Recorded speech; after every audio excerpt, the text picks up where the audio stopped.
Bonjour à tous. Ciao Paris est un podcast créé par Valérie Bohin afin de regrouper des témoignages de ceux qui ont réussi à quitter Paris. L'enregistrement qui suit est une synthèse des 8 premiers épisodes agrémentés de réflexions personnelles. La crise du Covid-19, un déclic pour la majorité des intervenants. Est-ce que je veux prendre le risque d'être reconfiné ici si autre confinement il y a ? Cette question, beaucoup de Parisiens se la sont posée à la sortie du premier confinement. Normal quand tu vis dans un petit appartement mal isolé sans accès à de la verdure. Enfermé toute la journée sur nos ordis à faire du télétravail, le confinement a déclenché une envie de se reconnecter à du concret. D'abord à la nature évidemment, mais également pour faire quelque chose de ses mains. Car c'est le gros problème de Paris et de toute grande ville. L'activité se résume à un boulot de bureau additionné à des sorties, bars, restos et centres commerciaux.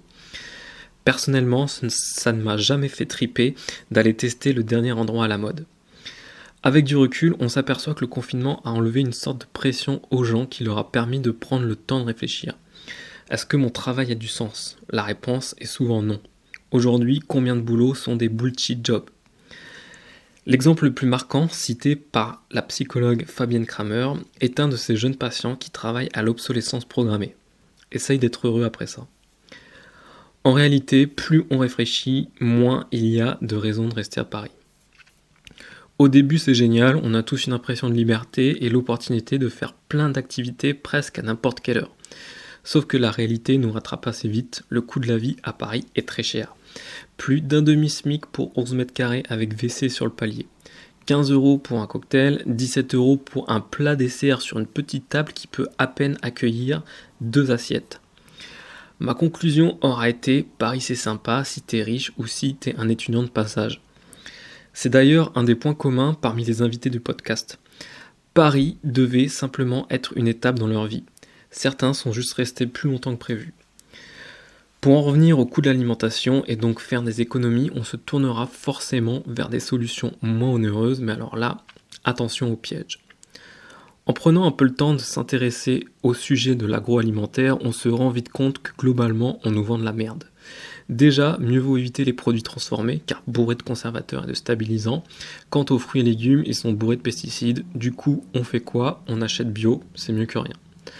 En vrai, le must serait de cultiver quelques trucs nous-mêmes qu'on pourrait échanger avec le voisin, mais comment faire ça dans un appartement, que ce soit à Paris ou ailleurs ?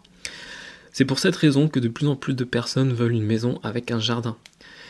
Car l'erreur que l'on fait en vivant à Paris est de croire que la nourriture sera toujours accessible, ce qui ne pourrait pas être le cas lors d'une crise majeure. Et puis, avoir un potager, c'est savoir faire quelque chose de ses mains. La psychologue Fabienne Kramer, encore elle, raconte que lors d'un voyage en Afrique, elle a observé dans un village que tout le monde savait faire quelque chose de ses mains. De ce fait, elle s'est posé la question « Et moi, qu'est-ce que je sais faire de concret ?» En partant de Paris pour un coin de campagne, cela t'obligera à développer des compétences manuelles et crois-moi, par les temps qui courent, ça ne peut être que bénéfique. Les 5 autres raisons de rompre avec Paris. Le trajet du travail trop long ou fatigant, la vue sur des immeubles gris en permanence et jamais l'horizon, la pollution de l'air sonore et la densité d'habitants, entamer une reconversion professionnelle ou retrouver ses racines. Concrètement, comment quitter Paris ? C'est simple, tout va dépendre de ta personnalité. Il existe essentiellement 2 profils, les aventuriers et les prévoyants. Les aventuriers. Généralement, ce sont ceux qui ont déjà pas mal bougé dans leur vie. Ils ont étudié à l'étranger ou y ont même vécu en tant que salarié ou entrepreneur. L'aventurier est habitué au déménagement, ce qui sous-entend qu'il a peu d'affaires, donc peu de cartons à bouger.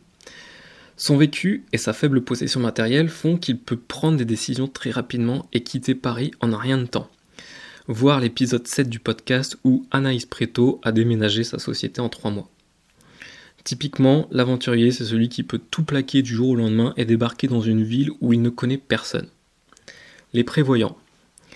A l'inverse, les prévoyants, sont ceux qui ont besoin de prendre leur temps pour réfléchir et de prévoir afin d'être rassurés.